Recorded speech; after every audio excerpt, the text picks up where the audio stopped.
अस्सलाम वालेकुम। मेरा नाम डॉक्टर मोहम्मद तारिक है और मैं कंसल्टेंट चाइल्ड स्पेशलिस्ट हूँ, बच्चों का स्पेशलिस्ट हूँ। मैं मॉर्निंग में सुबह के time Pakistan institute of medical sciences और शाम के टाइम इधर क्लिनिक करता हूँ, प्रीमियम डायग्नोस्टिक सेंटर GA मरकज़ में, डेली 4 to 7 PM तक। आज हम एक कॉमन टॉपिक डिस्कस करते हैं। बहुत से वालिदैन अक्सर हमारे पास आते हैं जब उनके बच्चे छोटे होते हैं या पहले 1 साल या 2 साल के होते हैं कि इनके बच्चों को अक्सर पकाने का मसला होता है। और उस कंडीशन को जो मैं डिस्कस करने वाला हूँ उसको कहते हैं लैक्टोज इंटॉलरेंस। लैक्टोज इंटॉलरेंस है क्या, इसमें क्या अलामात होते हैं और इसका इलाज कैसे करते हैं, आज हम इस टॉपिक को डिस्कस कर लेते हैं। बेसिकली इसको हम डॉक्टर्स दो हिस्सों में डिवाइड करते हैं। एक होता है कंजेनिटल लैक्टोज इंटॉलरेंस और एक होता है सेकेंडरी लैक्टोज इंटॉलरेंस। कंजेनिटल जो होता है, जेनेटिक जो होता है, उसको हम प्राइमरी लैक्टोज इंटॉलरेंस भी कहते हैं। ये उन बच्चों में होता है जो जेनेटिक होता है और उनमें सिवियर लैक्टेज डिफिशिएंसी होती है और वो बाय बर्थ से ही नमूदार होना उनके अलामात शुरू हो जाते हैं। तो ऐसे बच्चों को हम, इसकी इलाज क्या है और उसके अलामात क्या होता है, वो तो जेनेटिकली डायग्नोज होता है और उसके लैब्स वाइज भी हम डायग्नोज कर सकते हैं। उसके टिपिकल जो साइन सिम्टम्स होते हैं वो सेकेंडरी की तरह होते हैं, लेकिन वो बाय बर्थ बहुत जल्दी नमूदार होते हैं और उन बच्चों को severe infantile colic, diarrhoeal distension, cramps और ये सब चीज़ें होती हैं और रैश बन जाते हैं। उन बच्चों को हम जल्दी वीनिंग उनकी कराते हैं, जल्दी से उनको मिल्क से ऑफ करते हैं कि दूध से जल्दी से निमट जाए, क्योंकि दूध में लैक्टोज होता है और लैक्टोज हजम करने के उनके लिए लैक्टेज एंजाइम रिक्वायर होता है। ठीक है। और दूसरा, हम सपोर्टिव तौर पे लैक्टेज एंजाइम्स भी दे सकते हैं। जो सबसे कॉमन है, ये मोस्टली ये जो प्राइमरी है ये मुख्तलिफ एथनिक ग्रुप्स में होता है, हमारे पॉपुलेशन में ये बहुत कम है। मेनली हमारे पॉपुलेशन में सेकेंडरी लैक्टोज इंटॉलरेंस है और सेकेंडरी लैक्टोज इंटॉलरेंस उसको कहते हैं कि किसी और बीमारी की वजह से, अक्सर कॉमन कॉज के हमारे बच्चों में आमतौर पे उनको वायरल या बैक्टीरियल गैस्ट्रोएंटेराइटिस हो जाता है, जिसको हम इन्फेक्टिव गैस्ट्रोएंटेराइटिस कहते हैं हमारे पॉपुलेशन में।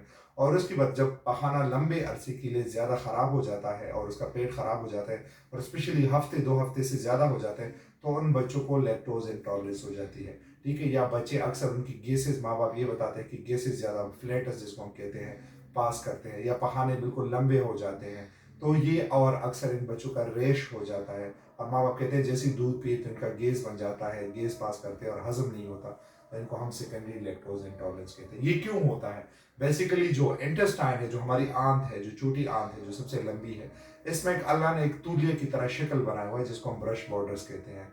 और जब ये, जिन बच्चों में सिलिक डिजीज हो, गंदम की एलर्जी हो, कॉमन उनमें होता है, जिनमें इन्फ्लेमेटरी बाउल डिजीज हो, ठीक, और या उनमें जिस तरह मैंने बताया एक्यूट वायरल या बैक्टीरियल गैस्ट्रोएंटेराइटिस हो, ये चीज़ें हो, पेट खराब हो, तो उन बच्चों में ये तूलिया खराब हो जाता है। और जब ये तूलिया खराब हो जाता है तो ये जो ओ तूलिया प्रोड्यूस करता है लैक्टेज एंजाइम्स, ओ एपिथेलियम जो है, और वो लैक्टेज एंजाइम्स हमारे दूध में सबसे ज़्यादा क्या होता है, सबसे ज़्यादा कार्बोहाइड्रेट्स होते हैं और कार्बोहाइड्रेट्स में क्या होता है, लैक्टोज होता है।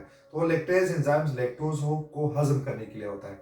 तो जब वो लैक्टेज एंजाइम डिफिशिएंट हो जाते हैं, तूलिया खराब हो जाता है, तो लैक्टोज हजम नहीं होता, और जब हजम नहीं होता तो ये छोटी आंत से बड़ी आंत में चला जाता है, तो मुख्तलिफ किस्म की बैक्टीरिया ऐसे बाय प्रोडक्ट्स बनाते हैं और ऐसे एसिड्स बनाते हैं और फ्लेटस और गैसेस बनाते हैं कि वो आपके बच्चे को रेश करा देते हैं। ठीक है। और उन बच्चों की हम डायग्नोसिस किस तरह करते हैं? डायग्नोसिस इसी तरह करते हैं कि उनका स्टूल पीएच नेगेटिव होता है, कम हो जाता है एसिडिटी की वजह से, और दूसरा उनका स्टूल फॉर रिड्यूसिंग सब्सटेंस करते हैं अदर देन ग्लूकोज, और वो mostly stool for reducing substance करते हैं और वो पॉजिटिव आ जाता है, अदर देन ग्लूकोज की ज़रूरत खास होती भी नहीं है, तो पॉजिटिव आ जाता है, तो इन बच्चों में सेकेंडरी लैक्टोज इंटॉलरेंस कंफर्म हो जाता है और हम क्लिनिकली देखते हैं। इन बच्चों में करते हम क्या है, जो माँ के दूध पे होते हैं उन्हें हम कहते हैं कि आप दूध जारी रखिए, कोई मसला नहीं है, लेकिन अगर कोई गाय, भैंस या डब्बी के दूध पे हो तो हम थोड़ी टाइम के लिए हम इनको लैक्टोज फ्री मिल्क पे स्विच करा सकते हैं, मोस्टली 2 to 4 वीक्स पे।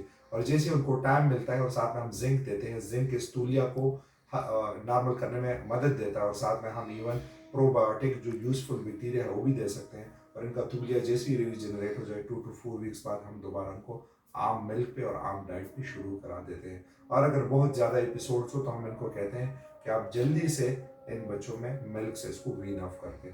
तो ये था बेसिकली लैक्टोज इंटॉलरेंस। फिर भी अगर किसी का सवाल हो तो पूछ सकते हैं।